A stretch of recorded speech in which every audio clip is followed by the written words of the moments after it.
So examination point of వ్యూలో map pointing అనేది మనకి చాలా ఇంపార్టెంటు. మనం నిన్న ప్రీ ఫైనల్ ఎగ్జామ్లో కూడా చూసినాం.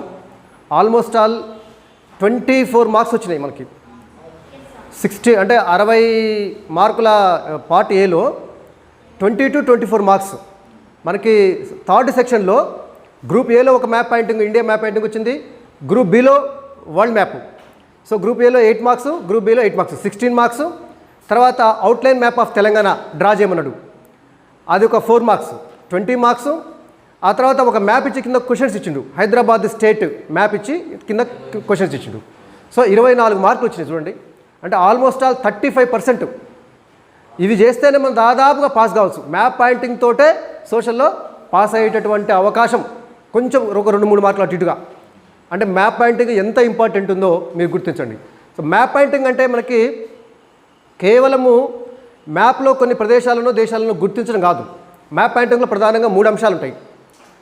సో మనం పట నైపుణ్యాలు అంటాం, మ్యాపింగ్ స్కిల్స్ అంటాం. వాస్తవానికి ఇది మ్యాపింగ్ స్కిల్ అనేది సోషల్ స్టడీస్లో ఒక స్కిల్, అది ఒక నైపుణ్యం. అందులో మ్యాప్ పాయింటింగ్ ఒకటి, అంటే ఇచ్చినటువంటి ప్రదేశాలను, నదులను, దేశాలను గుర్తించడం ఒకటి. ఆ తర్వాత వచ్చేసి మ్యాప్ డ్రాయింగ్ ఒకటి, ఖచ్చితంగా ఒకటి మనకి 4 మార్క్స్ క్వశ్చన్లో వస్తుంది. మ్యాప్ డ్రాయింగ్ అంటే సాధారణంగా మనకి ముఖ్యమైన 2 అడుగుతాడు, outline map of India, outline map of Telangana. ఈ రెండింటిని గీయడం ఖచ్చితంగా నేర్చుకోండి.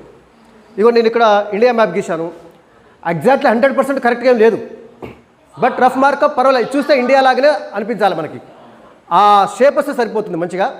సో మీరు ప్రాక్టీస్ చేయండి ఖచ్చితంగా. Outline map of India, outline map of Telangana. దాంతోపాటు ఏంటంటే ఒక్కొక్కసారి outline map of India draw చేసి వాటి యొక్క సరిహద్దులను గుర్తించబడ్డాడు. సరిహద్దులు అంటే మనకి ఇక్కడ east side Bay of Bengal, west side Arabian sea, అంటే తూర్పున బంగాళాఖాతము, పశ్చిమాన అరేబియా సముద్రము.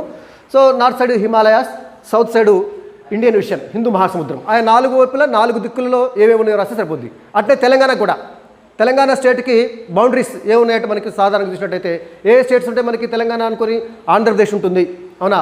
ఆ తర్వాత ఛత్తీస్గఢ్, తర్వాత మహారాష్ట్ర, ఈ నార్త్ సైడ్, తర్వాత వెస్ట్ సైడ్ మహారాష్ట్ర ఉంటుంది.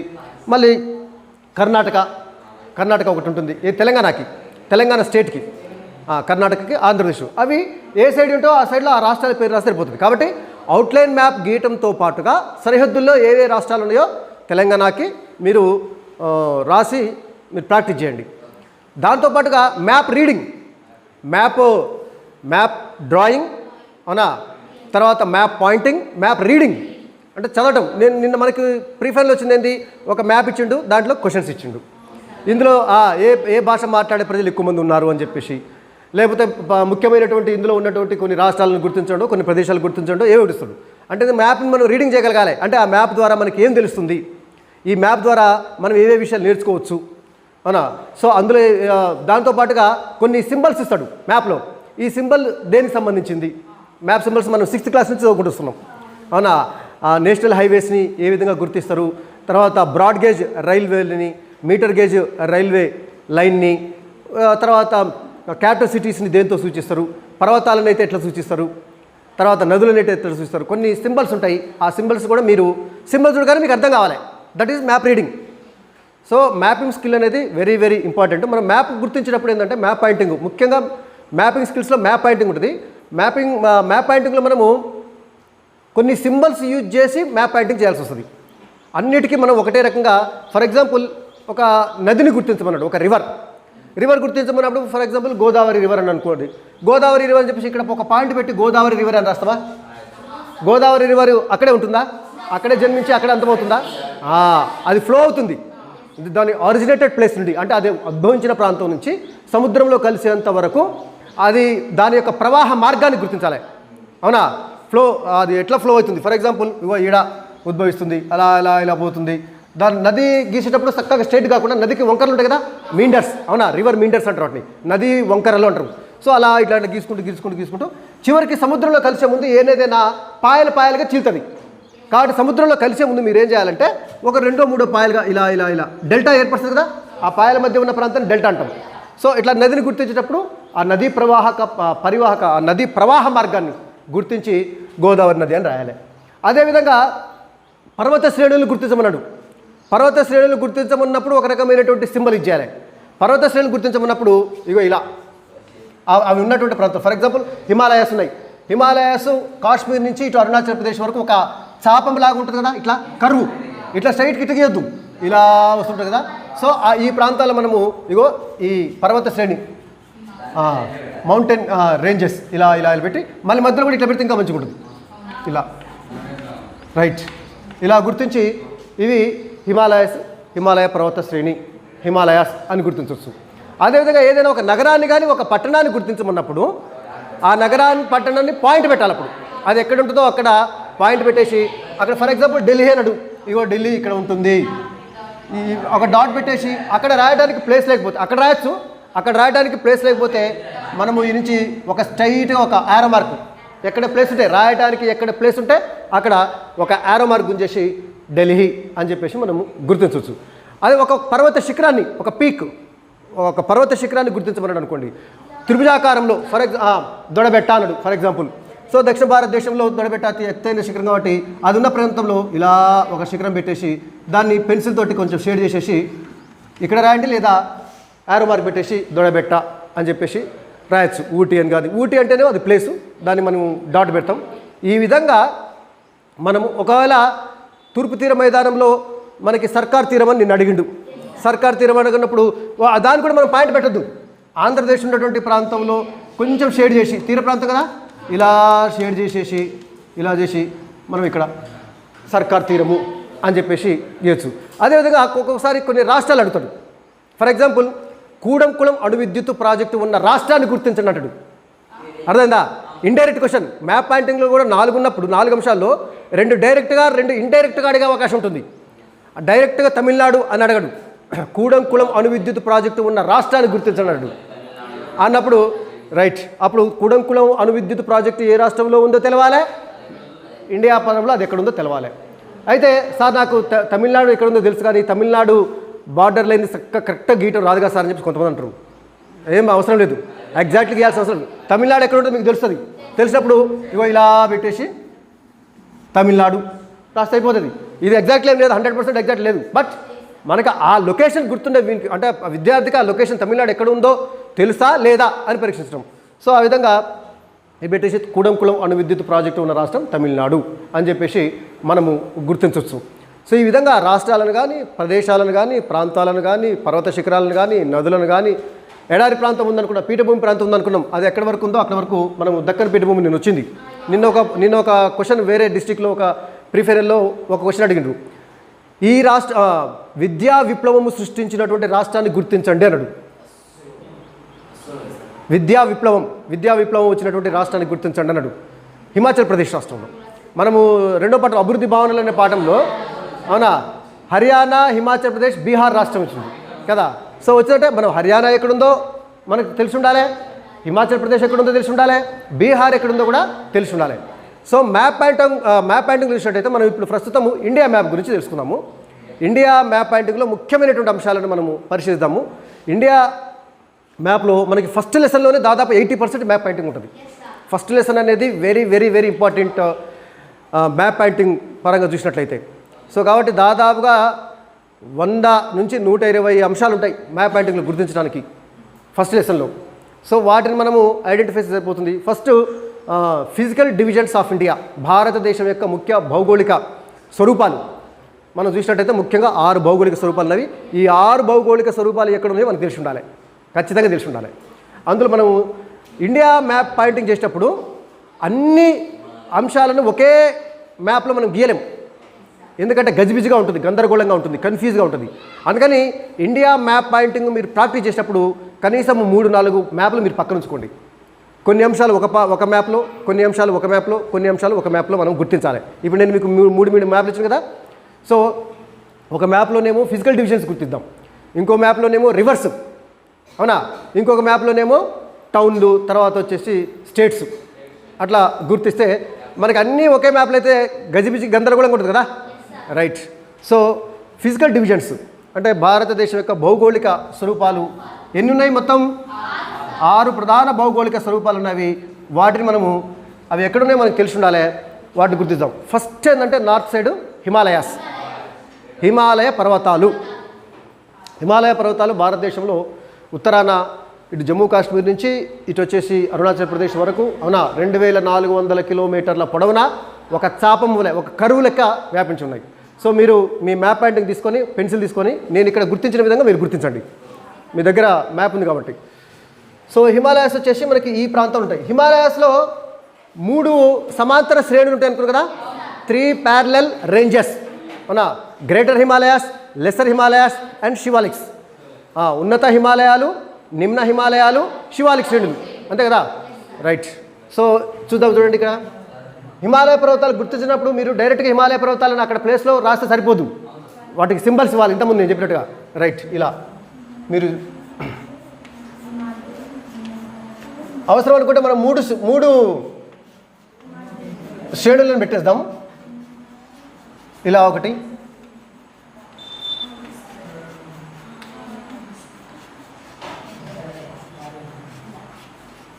ఇలా ఒకటి. ఇలా గుర్తించినప్పుడు చూడండి బాబు, మనకి జమ్మూ కాశ్మీర్లో, హిమాచల్ ప్రదేశ్లో, ఉత్తరాఖండ్లో ఉంటాయి. మళ్ళీ కిందికి రావద్దు ఇక్కడ, ఇగో ఇట్లాంటి కిందికి రావద్దు. ఉత్తరప్రదేశ్లో ఉండవు హిమాలయాస్, ఉత్తరాఖండ్ వరకే ఉంటాయి. ఆ తర్వాత నేపాల్ ఇలా ఆపోతుంది, ఉత్తరాఖండ్ నుంచి నేపాల్ నుంచి ఇలా వచ్చేసి మనకి సిక్కిం, భూటాను, తర్వాత నార్త్ ఈస్ట్ స్టేట్స్లో మొత్తం.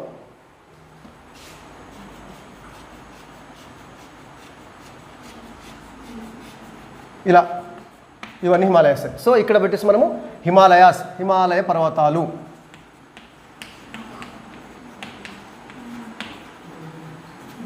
హిమాలయ పర్వతాలు ఇలా గుర్తించాలి. ఇక్కడ ఈ లాస్ట్ వరకు కూడా ఇవంతా మొత్తం జమ్మూ కాశ్మీర్ మొత్తం ఉంటాయి. ఇక్కడ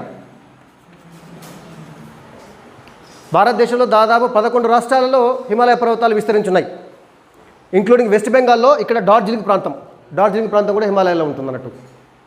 సో మనకి జమ్మూ కాశ్మీర్ అంటే ఇప్పుడు రాష్ట్రం కాదనుకోండి, 2 కేంద్రపాలిత ప్రాంతాలైంది, లడక్ అంటే జమ్మూ కాశ్మీర్.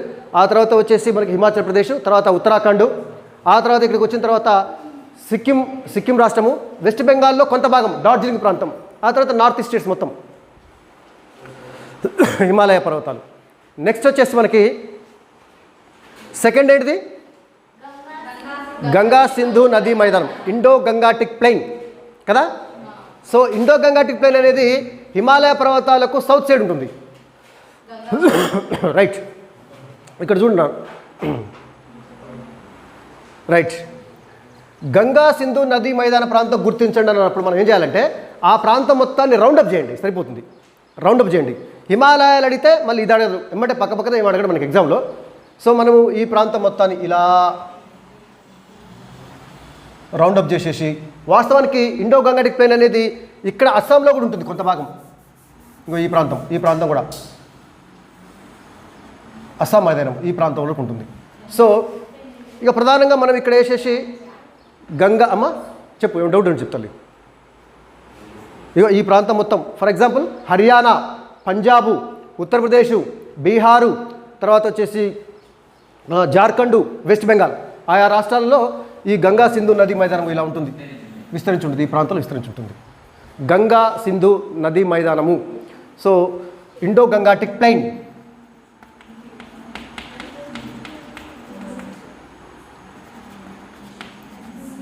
అయితే గంగా సింధు నదీ మైదానం ఇండియాలోనే కాదు, కొంత సింధు నది అంటున్నాం కాబట్టి పాకిస్తాన్లో కూడా ఉంటుంది, ఈడ కూడా ఉంటుంది. మన ఇండియాలో బాగానే మనం గుర్తించడం. వాస్తవానికి the west part of the Indo Gangetic plain is formed due to river Sindhu and its tributaries like Jhelum, Chenab, Ravi, Beas, Sutlej. Sindhu మైదానము పశ్చిమ భాగంలో ఉన్నదాన్నేమో సింధు మైదానం ఉంటాం, మధ్య భాగంలో ఉన్నదేమో గంగా మైదానం ఉంటాం, తూర్పు భాగంలో ఉన్నదేమో బ్రహ్మపుత్ర మైదానం ఉంటాం. 3 నదుల వల్ల ఏర్పడుతుంది కదా గంగా సింధు నది మైదానం, పశ్చిమ భాగము, మధ్య భాగము, తూర్పు భాగము. సో పశ్చిమ భాగం ఏమో సింధు నది వల్ల ఏర్పడింది. ఎక్కువగా సింధు నది వల్ల ఏర్పడిన సింధు మైదానం మొత్తం పాకిస్తాన్లో ఉంటుంది. ఇండియాలో మనకు ఓన్లీ కొంత పంజాబ్, హర్యానా రాష్ట్రాల్లో కొంత ఉంది అంతే కదా. ఎక్కువ సింధు మైదానం మొత్తం పాకిస్తాన్లో ఉంది, ఎందుకంటే సింధు నది పాకిస్తాన్లోనే బాగా ప్రవహిస్తుంది కాబట్టి. ఆ తర్వాత గంగా మైదానం మొత్తం భారతదేశం ఉంటుంది, చాలా పెద్దది. గంగా నది మరియు దాని యొక్క ఉపనదుల వల్ల ఏర్పడింది. గంగా సింధు నది మైదానంలో మధ్య మైదానం, దాన్ని గంగా మైదానం అంటాం. దీన్ని బ్రహ్మపుత్ర మైదానం ఎక్కడ ఉంటుంది?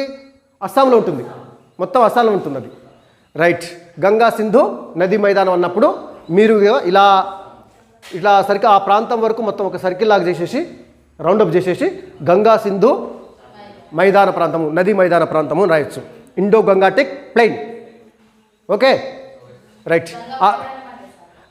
గంగా సింధు నదీ మైదానంలమ్మ 3 భాగాలు ఉంటాయి. సింధు మైదానము, గంగా మైదానము, బ్రహ్మపుత్ర మైదానం. అవునా? గంగా మైదానం అంటే ఇంతవరకే గుర్తించాలి. ఇక అర్థమవుతా? సింధు మైదానం ఉన్నప్పుడేమో పాకిస్తాన్ నుంచి భారతదేశంలో హర్యానా, పంజాబ్ వరకు కొంత ఉంటుంది. అర్థమవుతుందా? సింధు మైదానం. గంగా మైదానం పూర్తిగా భారతదేశంలోనే ఉంటుంది. బ్రహ్మపుత్ర మైదానం కూడా భారతదేశంలో ఇక్కడ అస్సాం ప్రాంతంలో ఉంటుంది. అర్థమవుతుందా? సో ఇది గంగా సింధు మైదానం అన్న గంగా మైదానం అన్న భారతదేశంలో ఈ ప్రాంతం మొత్తం గుర్తించవచ్చు. ఓకే, డౌట్ అమ్మాయి ఏమన్నా? ఏం లేదు కదా? రైట్. గంగా సింధు నదీ మైదానం అంటే 3 ప్రాంతాలు ఉంటాయి. సింధు మైదానము, అవునా, Sindhu plain, Ganga plain and Brahmaputra plain. Brahmaputra plain ఎందుకంటే 3 నదులు వల్ల ఏర్పడాయి కాబట్టి, ప్రధానంగా 3 నదులు వాటి యొక్క ఉపనదులతో ఏర్పడాయి కాబట్టి. రైట్. సింధు మైదానాన్ని మనం ఇక్కడ ఎందుకు గుర్తించలేదు? ఎందుకంటే మనకి ఇండియాలో లేదు కాబట్టి మనం పెద్దగా గుర్తించట్లేదు. కాకపోతే మనకు తెలిసి ఉండాలి, సింధు మైదానం అనేది పాకిస్తాన్లో ఉంటుంది, గంగా మైదానం అనేది ఇండియాలో ఉంటుంది, బ్రహ్మపుత్ర మైదానం కూడా ఇండియాలో ఈ అస్సాం ప్రాంతంలో ఉంటుంది అని చెప్పేసి. రైట్. ఇక తర్వాత నెక్స్ట్ డివిజన్, ఫిజికల్ డివిజన్ ఏంటిది? నెక్స్ట్ ద్వీపకల్ప పీఠభూమి. రైట్. పెనిన్సులార్ ప్లాట్యూ అంటాం దాన్ని, పెనిన్సులార్ ప్లాట్యూ. ఎందుకు పెనిన్సులార్ అంటున్నామంటే ద్వీపకల్పం ఎందుకంటే 3 వైపులా నీరు ఉంటుంది, 3 సైడ్స్ కూడా వాటర్ ఉంటుంది కదా. అవునా? ఒకవైపు భూభాగం ఉంటుంది. గంగా సింధు నదీ మైదానానికి దక్షిణంగా ఉన్న ప్రాంతం మొత్తం కూడా ద్వీపకల్ప పీఠభూమి అని చెప్పొచ్చు. అయితే ఇందులో మళ్ళీ 2 భాగాలు ఉంటాయి. ఇందులో 2 భాగాలు ఉంటాయి. రైట్. ఇక్కడ మనము ఈ ప్రాంతాన్ని చూసినట్టయితే ఇక్కడ బాగా గుర్తుంచుకోండి, ఈ ప్రాంతంలో వింధ్యా రేంజ్ అని ఉంటాయి, వింధ్య పర్వతాలు. ఇగో ఇట్లా భారతదేశం మధ్య బాగా గుర్తుంచుకోండి, వింధ్య పర్వతాలు, కింద సాత్పుర పర్వతాలు ఉంటాయి ఇంకొన్నట్టుగా. Right right, very good.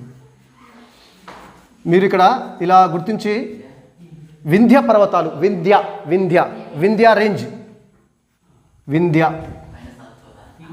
కింద సాత్పుర. నార్త్ సైడ్ ఏమో వింధ్య, సౌత్ సైడ్ ఏమో సాత్పుర. వింధ్య పర్వతాలు, సాత్పుర పర్వతాలు. అయితే ఇది చూడ్రి, ద్వీపకల్ప పీఠభూమి అంటే మనకి సాధారణంగా వింధ్య పర్వతాలకు నార్త్ సైడ్ ఉన్నటువంటి ఈ ప్రాంతాన్ని ద్వీపకల్ప పీఠభూమిని ప్రధానంగా 2 భాగాలు చేస్తారు. ఈ 2 భాగాలు ఏంటి అంటే ఉత్తర ఉన్నత భూములు అని చెప్పేసి ఒకటి అంటాము, దాన్ని మనము సెంట్రల్ హైలాండ్స్ అంటారు ఇంగ్లీష్లో, సెంట్రల్ హైలాండ్స్. ఇగో ఈ ప్రాంతం మొత్తం కూడా, ఈ ప్రాంతం మొత్తాన్ని సెంట్రల్ హైలాండ్స్ అంటాం. సెంట్రల్ హైలాండ్స్ అంటే మధ్య ఉన్నత భూములు. మధ్య ఉన్నత భూములు అంటే ఎత్తుగా ఉన్న ప్రాంతం, ప్లెయిన్ ఏరియా కాకుండా. ప్లెయిన్ అంటేనేమో దాదాపుగా సముద్ర మట్టానికి కొంచెం సమాంతరంగా ఉంటుంది. తర్వాత హైలాండ్స్ అంటే సముద్ర మట్టానికి ఎత్తు ఉంటాయి, అంటే పీఠభూమి లాగా ఎత్తుగా ఉంటుంది. సెంట్రల్ హైలాండ్స్ ఎందుకంటే ఇండియాకి కొద్దిగా సెంట్రల్లో ఉంది కాబట్టి, మధ్య ప్రాంతం ఉంది కాబట్టి. మళ్ళీ సెంట్రల్ హైలాండ్స్లో 2 భాగాలు ఉన్నాయి. ఇక్కడ మాల్వా పీఠభూమి. రైట్, మాల్వా పీఠభూమి, మాల్వా ప్లాట్యూ. బాగా గుర్తుంచుకోండి, చాలాసార్లు అడిగినరు మాల్వా పీఠభూమిని. మాల్వా పీఠభూమి గుర్తించండి అన్నప్పుడు ఇగో ఈ ప్రాంతంలో మనము ఇలా రౌండప్ చేసేసి మాల్వా పీఠభూమి అని రాయొచ్చు. ఓకేనా? మాల్వా పీఠభూమి. ఓకేనా? ఎటు వింధ్య రేంజెస్కి నార్త్ సైడ్, వింధ్య పర్వతాలకి పైన ఉత్తరంగా పీఠభూమి అనేది ఒక రాష్ట్రం, ప్రధానంగా మధ్యప్రదేశ్. అవునా? ప్రధానంగా మధ్యప్రదేశ్. ఇది మాల్వా పీఠభూమి. ఆ తర్వాత వచ్చేసి ఇటు సైడ్ ఇంకొక పీఠభూమి ఉంటుంది. ఈ పీఠభూమి, ఈ ప్రాంతము ఇలా అండి, దీన్ని ఛోటా నాగపూర్ పీఠభూమి. ఛోటా నాగపూర్ పీఠభూమి. ఆల్రెడీ మనకి కొంచెం గజిబిజి అవుతుంది అన్ని గుర్తిస్తారు కల్లా. చూసుకోండి, నీకు ఒకటే మ్యాప్ పాయింటింగ్లో మీకు Vindhya range, Satpura range, Malwa plateau, Chota Nagpur plateau ఏమి అడగడు కాబట్టి మీకు అక్కడ గజిబిజి ఉండదు ఎగ్జామ్లో. ఇక్కడ మనం అన్నిటికీ గుర్తిస్తున్నాం కాబట్టి కొంచెం కన్ఫ్యూజ్గా ఉంటుంది. So central highlands is divided into 2 parts. The western part of Central Highlands is Malwa Plateau and the eastern part of Central Highlands is Chota Nagpur Plateau. మధ్య ఉన్నత భూములను 2 భాగాలుగా, 2 ఫిజికల్ డివిజన్గా డివైడ్ చేసిండ్రు. ఇటు పశ్చిమం వైపు మాల్వా పీఠభూమి, తూర్పు వైపు ఛోటా నాగపూర్ పీఠభూమి. ఛోటా నాగపూర్ పీఠభూమి యొక్క ప్రత్యేకత అని చెప్పండి, మనం చాలాసార్లు చెప్పుకున్నాం. చోటా నాగపూర్ పీఠభూమి యొక్క ప్రత్యేకత చెప్పండి. క్వశ్చన్లో కూడా రావడానికి అవకాశం ఉంటుంది. What is the importance of చోటా నాగపూర్ ప్లాట్యూ? భారతదేశంలోనే ఖనిజ సంపదలు అత్యంత సమృద్ధిగా ఉన్న ప్రాంతం. Yes, mineral resources, different type of mineral resources. ఒకే రకమైనటువంటి ఖనిజాలు కాదు, అనేక రకాలు. ఇనుప ఖనిజము, అల్యూమినియము, అంటే బాక్సైట్ నుంచి అల్యూమినియం తీస్తారు. అదేవిధంగా వచ్చేసి మనకి బొగ్గు కావచ్చు, రకరకాల మ్యాంగనీస్ కావచ్చు, అనేక రకాల. భారతదేశంలో ఖనిజ సంపద దొరికే అత్యంత సంపన్నమైన ప్రాంతం ఏంటంటే చోటా నాగపూర్ పీఠభూమి. అవునా? Very very important. చోటా నాగపూర్ పీఠభూమి ఏ స్టేట్లో ఉందని అడగదు, ఎందుకంటే అది 3-4 రాష్ట్రాలు విస్తరించింది. ఇది చూడండి ఒకసారి. చోటా నాగపూర్ పీఠభూమి ఎక్కడ ఉందంటే కొంత వెస్ట్ బెంగాల్, ఒరిస్సా, తర్వాత వచ్చేసి జార్ఖండ్, తర్వాత కొంత ఇటు జార్ఖండ్, ఇక్కడ ఛత్తీస్గఢ్, 4 రాష్ట్రాలు విస్తరించింది. పశ్చిమ బెంగాల్లో కొంత ప్రాంతం, తర్వాత జార్ఖండ్ రాష్ట్రం దాదాపు మొత్తం, తర్వాత ఛత్తీస్గఢ్ రాష్ట్రంలో కొంత భాగం, ఒరిస్సా రాష్ట్రం. ఈ 4 రాష్ట్రాలలో విస్తరించి ఉంది చోటా నాగపూర్ పీఠభూమి. వెరీ వెరీ ఇంపార్టెంట్, బాగా గుర్తుంచుకోండి మీరు. చోటా నాగపూర్ పీఠభూమి. తర్వాత మనకి ఓకేనా, మనము ద్వీపకల్ప పీఠభూమి అనుకున్నాం కదా. ద్వీపకల్ప పీఠభూమిలో ఇదొక భాగం. ఏది? మధ్య ఉన్నత భూములు, central highlands. And central highlands is divided into 2 parts, 2 physical divisions, Malwa plateau and చోటా నాగపూర్ ప్లాట్యూ. ఇక ఇది మధ్య ఉన్నత భూములు అనుకున్నాం కదా. దక్షిణం వైపు ఉంటుంది చూసినారు, దక్కన్ ప్లాట్యూ, దక్కన్ పీఠభూమి. నిన్న మనకి ఫ్రీ ఫైనల్ ఎగ్జామ్ వచ్చింది, అవునా? సో దక్కన్ ప్లాట్యూ వచ్చేసి మనకి, దక్కన్ ప్లాట్యూ యొక్క బౌండరీస్ చూద్దాం ఒకసారి. బౌండరీస్ చూసినట్టయితే ఇవేంటివి? సాత్పురా రేంజ్. అంటే దక్కన్ పీఠభూమికి నార్త్ సైడ్, ఉత్తరం వైపు మనకి సాత్పురా పర్వతాలు ఉంటాయి. ఆ తర్వాత పశ్చిమం వైపు ఇలా ఉంటుంది చూడండి, ఇవి పశ్చిమ కనుమలు కంటిన్యూస్గా ఉంటాయి కదా, కంటిన్యూస్గా ఉంటాయి పశ్చిమ కనుమలు. ఇలా ఇలా ఇలా ఇలా ఉంటాయి. వెస్టర్న్ ఘాట్స్ను గుర్తించమన్నప్పుడు ఇలా గుర్తిస్తే సరిపోతుంది. ఓకే, వెస్టర్న్ ఘాట్స్ చాలా ఈజీ. ఈ వెస్ట్ కోస్ట్ ప్లేన్ వైపు స్ట్రైట్గా ఎక్కడ కూడా మనకి విడిపోవు పశ్చిమ కనుమలు, అవిచ్ఛిన్నంగా ఉంటాయి, ఎక్కడ విచ్ఛిన్నంగా.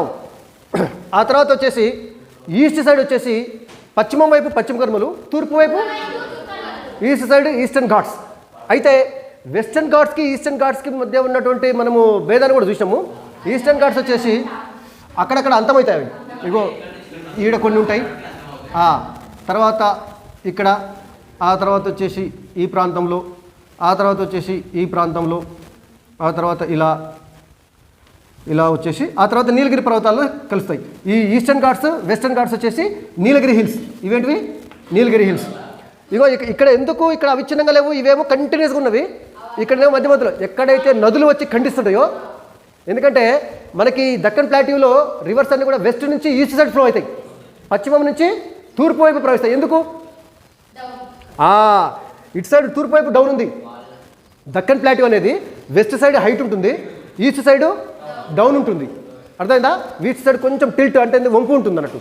అందుకని పశ్చిమ కనుమల్లో పుట్టినటువంటి నదులన్నీ తూర్పు వైపు ప్రవహించి ఈ తూర్పు కనుమలు ఖండించి, ఇగో ఇక్కడ మహానది ఉన్న ప్రాంతంలో ఇక్కడ దాదాపుగా తూర్పు కనుమలు ఉండవు.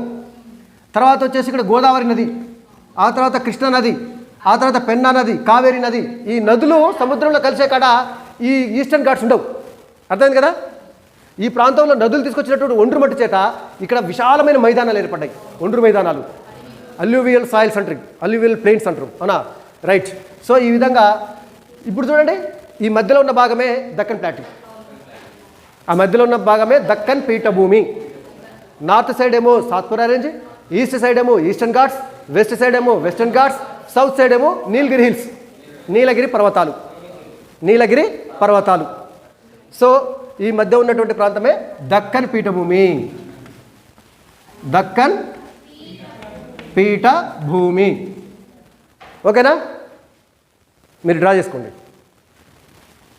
మీరు నీలగిరి పర్వతాలు అన్నప్పుడు ఇక్కడికి ఓన్లీ నీలగిరి పర్వతాలు అని అడిగిన అనుకోండి, ఇగో ఇక్కడ మనము పర్వతాలకి ఇట్లా పెట్టేసి పక్కన నీలగిరి పర్వతాలు,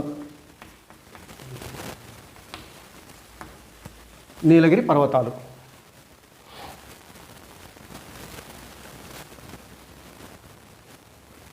కన్ఫ్యూజ్ ఉందా ఏమన్నా? ఏం లేదు కదా?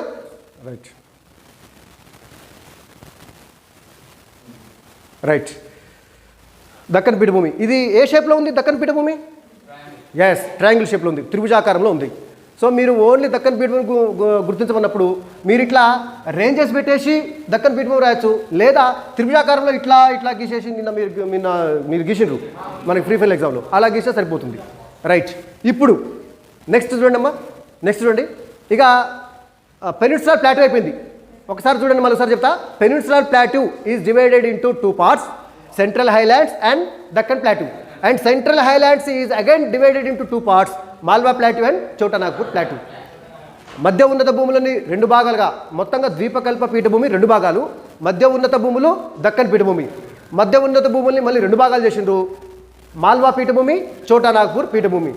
ఆ తర్వాత వీటి యొక్క బౌండరీస్ ఏంటి అంటే ఇక్కడ వింధ్య సాత్పురా రేంజెస్ వచ్చేసి మనకి eastern Ghats, western Ghats and Nilgiri పర్వతాలు. ఇప్పుడు ఇది మనకి 3వ ఫిజికల్ డివిజన్ అయిపోయింది. ఫస్ట్ హిమాలయాస్, తర్వాత గంగా సింధు నది మైదానం, తర్వాత ద్వీపకల్ప పీఠభూమి. ద్వీపకల్ప పీఠభూమిలోని ఇవన్నీ. రైట్, నెక్స్ట్ ఇంకా తీర ప్రాంతాలు. తీర ప్రాంతము కోస్టల్ ప్లెయిన్స్.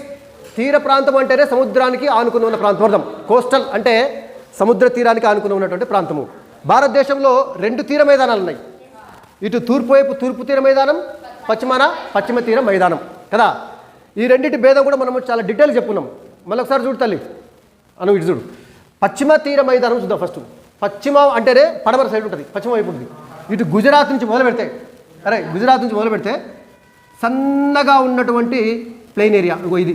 ఎక్కడ ఇది మనకి ఇటు సైడు అరేబియా సముద్రం కదా, అరేబియా సముద్రం, అరేబియన్ సీ. ఇటువైపు ఏమో బంగాళాఖాతం, బే ఆఫ్ బెంగాల్ అంటే ఇంగ్లీష్లో బే ఆఫ్ బెంగాల్. ఇప్పుడు అరేబియా సముద్రానికి పశ్చిమ కనుమలకు మధ్య సన్నటి మైదాన ప్రాంతం ఉంది కదా, చూడరా బాగా మంచిగా చూడు. ఇటు అరేబియా సముద్రం, ఇటు పశ్చిమ కనుమలు, మధ్య సన్నటి మేఖల ఉంది చూడండి, బెల్ట్. అవునా, అదేంటంటే మనకి ప్లెయిన్ ఏరియా, అంటే సముద్ర మట్టంతో దాదాపుగా సముద్ర మట్టానికి సమానమైన ఎత్తులో, కొంచెం ఎత్తులో ఉందన్నట్టు. సో ఇది ఈ ప్రాంతం మనం ఇట్లా షేడ్ చేయాలి. కొంచెం పశ్చిమ తీర మైదానాన్ని గుర్తించండి అన్నప్పుడు ఇలా మనం షేడ్ చేయాలి. ఈ నుంచి కింద కన్యాకుమారి వరకు, ఇక్కడ కన్యాకుమారి కదా, ఇక్కడ వరకు షేడ్ చేస్తే చూడండి చాలా సన్నటి మేఖల, ఇది చాలా సన్నగా ఉంటుంది. పశ్చిమ కనుమలకు అరేబియా సముద్రానికి మధ్య చాలా సన్నటి మేఖల ఉంటుంది. దీన్ని మనము వెస్ట్ కోస్ట్ ప్లెయిన్, పశ్చిమ తీర మైదానము అంటాం. ఓకేనా, పశ్చిమ తీర మైదానము. మనము ఎట్లా రాసుకుందాం, ఇలా యారో మార్క్ పెట్టి పశ్చిమ తీర మైదానం.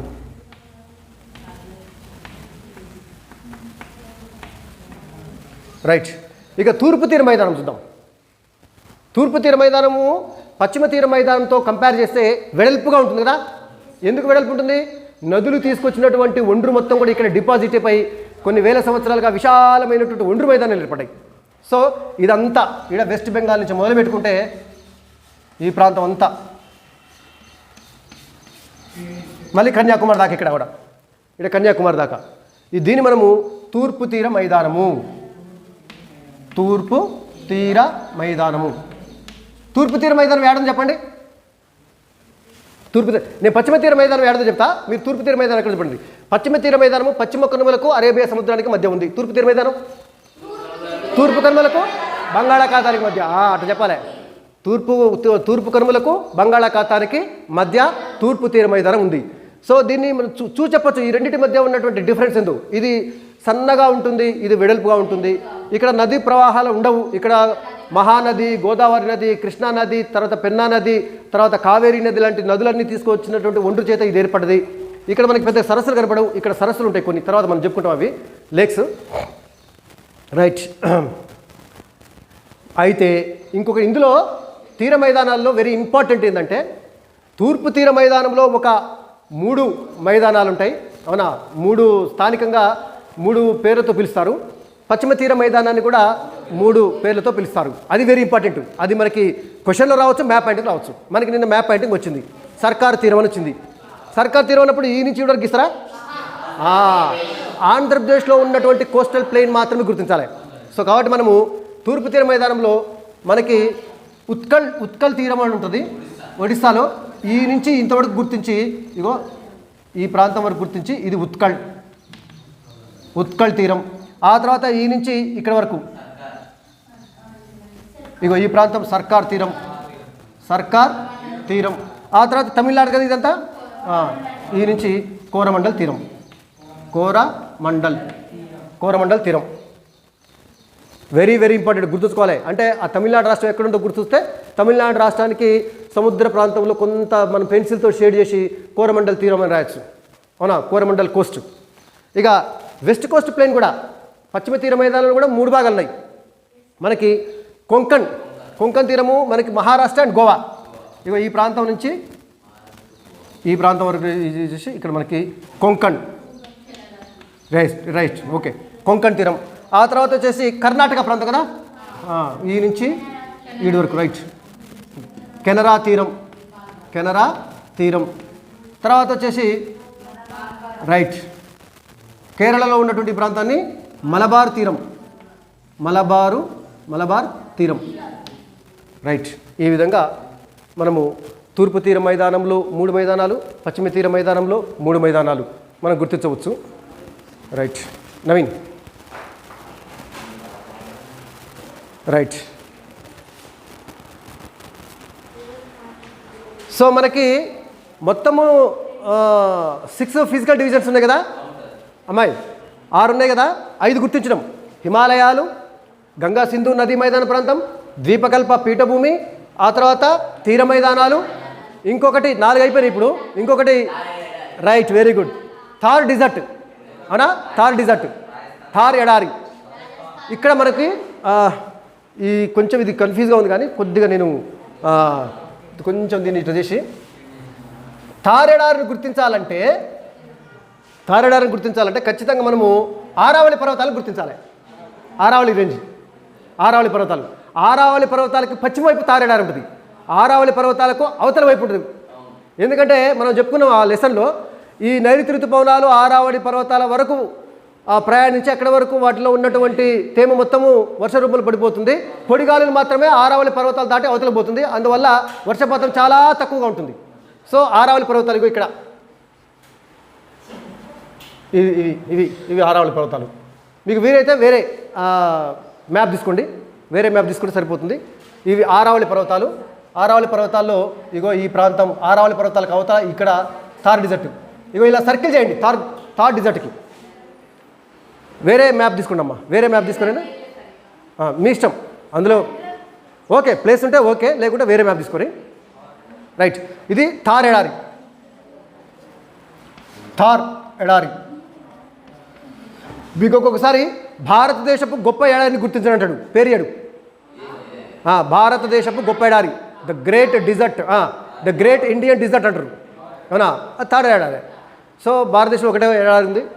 ఇది రాజస్థాన్లో ఆరావళి పర్వతాలకు పశ్చిమ వైపు ఉంటుంది. సో ఇవి ఆరావళి పర్వతాలు. రైట్, డిజర్ట్ ఏరియా అయిపోయింది. ఇక మిగిలింది మనకి దీవులు 6వ డివిజన్. రైట్, దీవులు, ఐలాండ్స్. భారతదేశంలో 2 ద్వీప సముదాయాలు ఉన్నాయి, తూర్పున బంగాళాఖాతంలో, పశ్చిమాన అరేబియా సముద్రంలో. సో ఇవి ఈ ద్వీప సముదాయం, బంగాళాఖాతంలో ఉన్నటువంటి ఈ ద్వీప సముదాయాన్ని గ్రూప్ ఆఫ్ ఐలాండ్స్, దీన్ని మనము అండమాన్ అండ్ నికోబార్ దీవులు అంటారు. అండమాన్ అండ్ నికోబార్ దీవులు, అండమాన్ నికోబార్ దీవులు.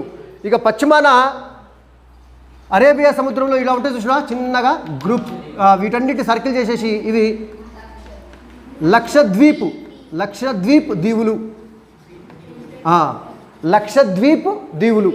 లక్షద్వీపులు అనద్దు, లక్షద్వీపులు కాదు, లక్షద్వీప్ దీవులు. రైట్, లక్షద్వీప్ దీవులు. ఇవి భారతదేశపు 6 ప్రధానమైనటువంటి భూస్వరూపాలు. పర్వతం ఉంది, మైదానం ఉంది, ఎడారి ఉంది, ద్వీపకల్ప పీఠభూములు ఉన్నాయి, ఆ తర్వాత తీర మైదానాలు ఉన్నాయి, ఆ తర్వాత దీవులు కూడా ఉన్నాయి. ఇవి మేజర్గా. వీటిలో ఖచ్చితంగా ఒకటి అడగడానికి అవకాశం ఉంది ఎగ్జామ్లో, 1 లేదా 2 రావచ్చు ప్రధానమైనటువంటివి.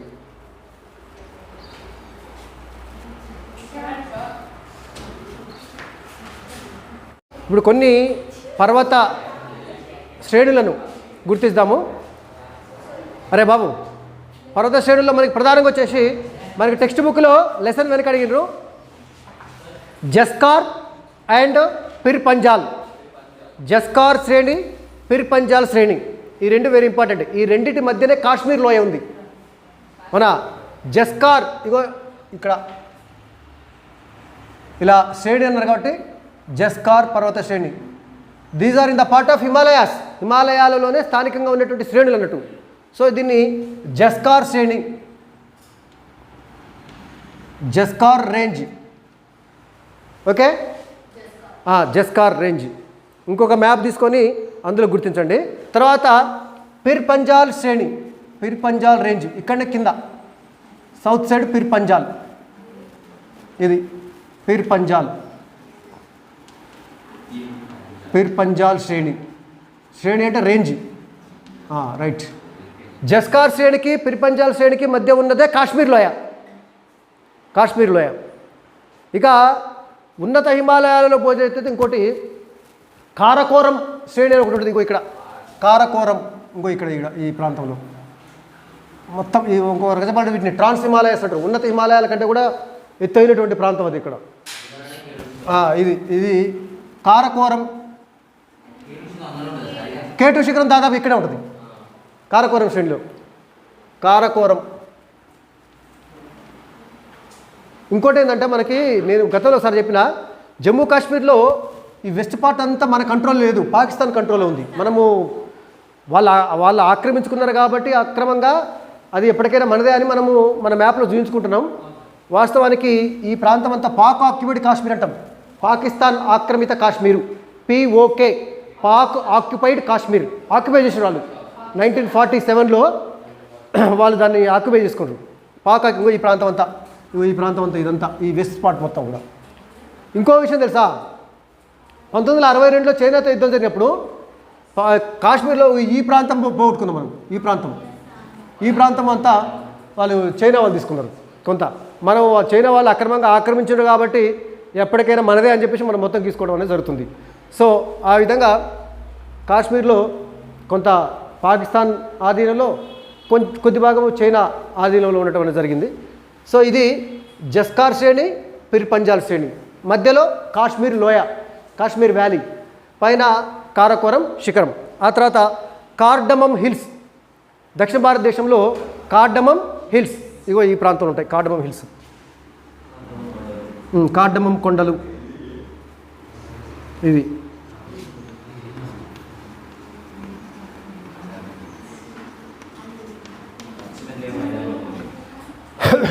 కార్డమం కొండలు ఈ నీలగిరి పర్వతాలలో దగ్గరగా ఉంటుంది. నీలగిరి పర్వతాల భాగంగా కార్డమం కొండలు. తర్వాత అన్నామలై హిల్స్ అన్నా కూడా ఈ ప్రాంతంలో గీయాలి మనం. అవునా? అన్నామలై కొండలన్నా కూడా ఇక్కడే గీస్తాం. రైట్. ఆ తర్వాత ఇంకా మనకి అడగడానికి అవకాశం ఉన్నటువంటి ఏరియాస్ ఉన్నట్టు మనకి టెక్స్ట్ బుక్లు ఇచ్చినవి మిష్మి హిల్స్, మిష్మి కొండలు అరుణాచల్ ప్రదేశ్లో ఈ ప్రాంతాలు ఉంటాయి. ఇట్లా పెట్టి మిష్మి కొండలు ఇవి అరుణాచల్ ప్రదేశ్లో ఆ కొనకి బెట్రేసి. తర్వాత మేఘాలయ రాష్ట్రంలో ప్రధానంగా 3 పర్వత, ఇవన్నీ హిమాలయ పర్వతాలలో పూర్వాంచల్ శ్రేణి అంటాం కదా, పూర్వాంచల్ శ్రేణి అంటాం కదా. ఈ ప్రాంతం మొత్తం ఏది మన ఈశాన్య రాష్ట్రాలలో ఉన్నటువంటి హిమాలయ పర్వతాలను పూర్వాంచల్లో స్థానికంగా పిలిచే పేర్లు మిష్మి కొండలు. అదే మేఘాలయలో అయితే గారో, జైంతియా, ఖాసీ, ఈ 3 ప్రధానమైనవి. గారో, జైంతియా, ఖాసీ 3 ఒకేసారి అయితే మనం అడగడు కదా. ఒకేసారి గారో అడిగినా, జైంతియా అడిగినా, ఖాసీ హిల్స్ అడిగినా ఇగో ఇక్కడ ఈ ప్రాంతంలో మేఘాలయ, ఖాసీ, జైంతియా అండ్ గారో హిల్స్, ఈ 3టిని మనము ఈ మేఘాలయ ప్రాంతం ఇక్కడే కదా. మేఘాలయ బంగ్లాదేశ్ అనుకుని ఇంకో ఇక్కడ ఉంటుంది. అస్సాం తర్వాత ఇంకో ఇక్కడ మేఘాలయ ఉంటుంది. సో వీటిని ఖాసీ, జైంతియా అండ్ గారో హిల్స్. మేఘాలయాలలో విస్తరించిన పూర్వాంచల్ శ్రేణిలోని కొన్ని భాగాలు Garo hills, Jaintia hills, Khasi hills. Right. మేఘాలయాలలో మనకి అత్యధిక వర్షపాతం వస్తుంది బాగా. భారతదేశంలో బాగా వర్షపాతం పడే ప్రాంతాలు పశ్చిమ కనుమలు, ఇగో ఈశాన్య రాష్ట్రాల్లో ఈ ప్రాంతం. ఇక్కడ మనకేమో అరేబియా శాఖ వస్తుంది నైరుతి ఋతుపవనాల్లో. ఇక్కడ బంగాళాఖాతం శాఖ ఇక్కడ వచ్చి ప్రపంచంలోనే అత్యధిక వర్షపాతం పడేటటువంటి ప్రాంతాలు మేఘాలయలో ఉన్నటువంటి మాసిన్రామ్, చిరపుంజి, ఇగో ఈ ప్రాంతం ఉంది. ఈ గారో, కాసియా, జయంతి ప్రాంతం ఉంది. ప్రపంచంలోనే అత్యధిక సంవత్సర సగటు వర్షపాతం దాదాపు 1100 సెంటీమీటర్లు. మామూలుగా సంవత్సర వర్షపాతము 200 సెంటీమీటర్లు ఉందంటే అది హెవీ రైన్ఫాల్, మంచి వర్షపాతం పడే ప్రాంతం. 200 ఉందంటే అక్కడ 1100 ఉంటుంది. అంటే దాదాపు ఎంత వర్షం వస్తుంది చూడండి. దాదాపు ప్రతిరోజు వర్షం వచ్చేటటువంటి ప్రాంతాలు అక్కడ ఆ పర్వత ప్రాంతాలు ఉన్నాయి. మేఘాలయలోని కాశీ, జయంతియా, గారో హిల్స్ ఆ ప్రాంతాలు. మిష్మి కొండలు అంటేనేమో అరుణాచల్ ప్రదేశ్లో. ఇక నాగా హిల్స్ అంటే నాగాలాండ్ ప్రాంతం. మిజో హిల్స్ అంటే మిజోరాం ప్రాంతంలో మనము.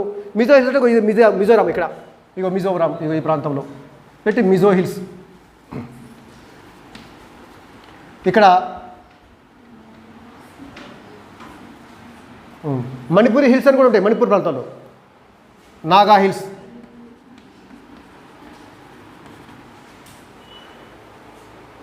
ఇవి కొన్ని పర్వత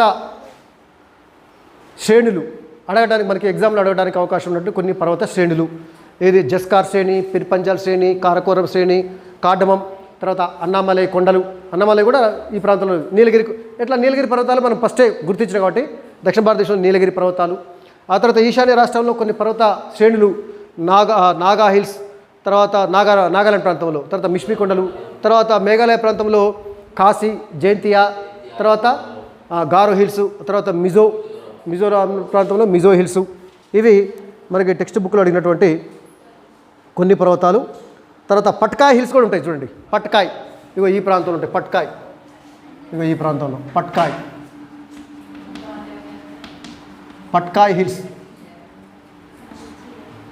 పట్కాయ్ హిల్స్.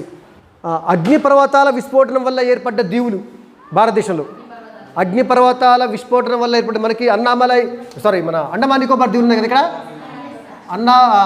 అండమాన్ నికోబార్ ఐలాండ్స్లో ఒక రెండు దీవులు ఉంటాయి. ఏంటి చెప్పండి అవి? Barren and Narcondam. Barren, Narcondam అనే 2 దీవులు అగ్నిపర్వతం పేలి లావా పేరుకుపోయి సముద్రం పైకి వచ్చి ఒక దీవులాగా ఏర్పడ్డాయి. అర్థమైందా? So Barren island and Narcondam islands are formed due to volcanic eruption. అగ్నిపర్వత ఉద్భేదనం వల్ల లావా సముద్రం లోపట అగ్నిపర్వతం పేలి లావా బయటకు వచ్చి నీళ్ళ నుంచి బయటకు వచ్చి మొత్తం కరిగిపోయి అది ఆరిపోయి మొత్తం ఒక దీవిలాగా ఏర్పడ్డాయి. అగ్నిపర్వత విచ్ఛేదనం వల్ల, అగ్నిపర్వత ఉద్భవనం వల్ల ఏర్పడ్డ దీవులు. మీ దగ్గర ఉన్న అట్లస్లో చూడండి, బారెన్ అండ్ నార్కొండం. అమ్మా నార్కొండం వచ్చేసి ఇక నార్కొండం వచ్చేసి ఇక్కడ పెట్టేసి నార్కొండం అండ్ కొద్ది కింద బారెన్. Very important right. మనకి 2 మార్క్స్ క్వశ్చన్లో కూడా అడగచ్చు. అగ్నిపర్వత ఉద్భేదనం వల్ల ఏర్పడ్డ దీవులు ఏవి అని అడగచ్చు. 2 రాయాలి, నార్కొండం అండ్ బారెన్. బాగా గుర్తుంచుకోండి. మ్యాప్ పాయింటింగ్లో కూడా రావచ్చు. మ్యాప్ పాయింటింగ్లో ఇండైరెక్ట్ కూడా అడుగుతాడు. అగ్నిపర్వత ఉద్భేదనం వల్ల ఏర్పడ్డ ఒక దీవిని గుర్తించినట్టు. అప్పుడు ఒకటన్నప్పుడు మనం బారెన్ కానీ నార్కొండం కానీ రాయాలి. సో మ్యాప్ పాయింటింగ్లో మనకి ఇండైరెక్ట్గా అడగచ్చు. బాగా గుర్తుంచుకోండి. బారెన్, నార్కొండం బాగా గుర్తుంచుకోవాలి. నెక్స్ట్ ఇంకేమిటి టెక్స్ట్ బుక్లో చూద్దాం ఒకసారి.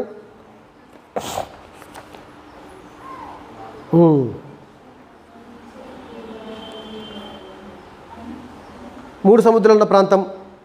భారతదేశం నుండి శ్రీలంకను వేరు చేసే జలసంధి. ఇగో ఇక్కడ శ్రీలంక ఉంటుంది కదా, ఇక్కడ దీవిలాగా ఇట్లా ఉంటుంది కదా. శ్రీలంక ఉంటే భారతదేశాన్ని శ్రీలంకను వేరు చేసే జలసంధి ఏంటిది? వెరీ గుడ్, పాక్ జలసంధి. ఇక్కడ పెట్టేసి పాక్ జలసంధి. పాక్ జలసంధి ఏ దేశాల మధ్య ఉంది? ఇండియా పాకిస్తాన్ మధ్య ఉంది. అందుకే చాలామంది అనుకుంటారు పాక్ ఉంది వాటి ఏదో పాకిస్తాన్ లాగానే ఉందే అని చెప్పేసి భారత్ పాకిస్తాన్ మధ్య, అసలు భారత్ పాకిస్తాన్ మధ్య జలసంధి లేదు కదా.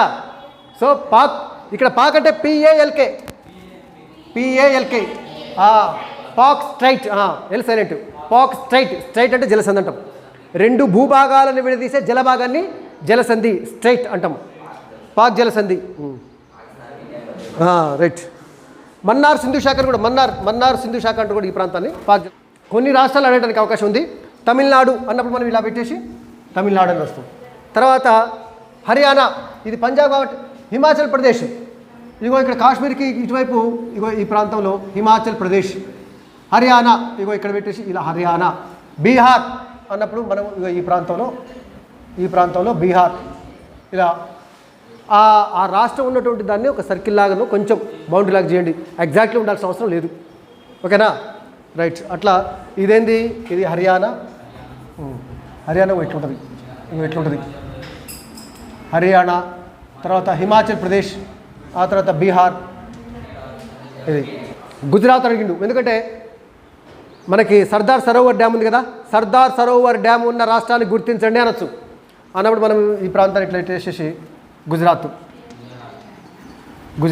ఇట్లా కొన్ని రాష్ట్రాలు మనం భోపాల్ కూడా గుర్తించాలి. మనం భోపాల్ ఎందుకు గుర్తించాలి? భోపాల్ ఏడిది, మధ్యప్రదేశ్ రాజధాని. ఎందుకు? భోపాల్ గ్యాస్ లీకేజ్ వచ్చింది కదా. గ్యాస్ లీకేజ్ రావడం వల్ల 1984లో రాజీవ్ గాంధీ ప్రధానమంత్రి అయినటువంటి కొద్ది రోజులకే 84లో ఇక్కడ భోపాల్లో ఒక కర్మాగారం నుంచి విషవాయువు లీక్ అయి చాలామంది చచ్చిపోయారు కదా, రైట్. అది భోపాల్.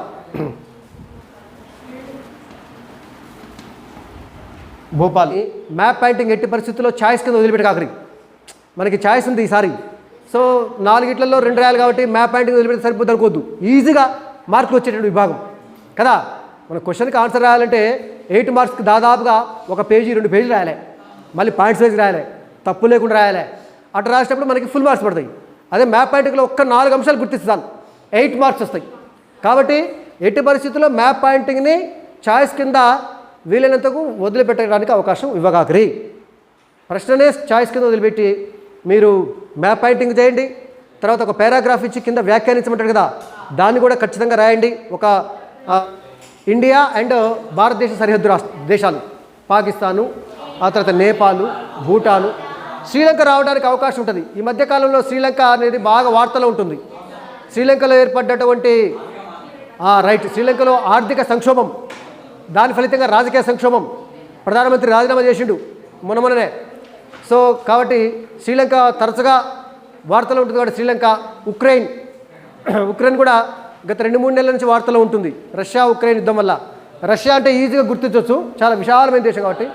ఉక్రెయిన్ అనేది రష్యాకు నైరుతి ప్రాంతంలో, రష్యాకు అనుకున్న నైరుతి ప్రాంతంలో, నల్ల సముద్ర ప్రాంతంలో ఉంటుంది కాబట్టి అది ఉక్రెయిన్ది, రైట్.